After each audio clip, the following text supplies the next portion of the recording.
Keep your mouth shut. You heard me right. Today we're going to discuss the 3 most important things to consider when looking to get a divorce in the state of New York. Number 1, keep your mouth shut. Do not tell your spouse anything about your strategies or conversations with counsel. I understand you've been through a lot and you want to show that you're right. It's going to hurt you in the long run. You want to hide the ball as much as you possibly can. Also, it can be used against you in court, and do not put anything in writing. Number 2, and divorce lawyers shouldn't say this, but I'm going to ask it anyway because I firmly believe in this. Is divorce absolutely necessary? And there's 2 parts here. Part number 1, have you spoken with your therapist and or spiritual advisor? And the second part is, have you considered that maybe separation is a possibility as opposed to divorce?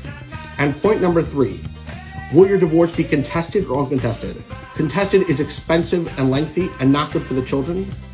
Uncontested is fast, efficient, and cheap.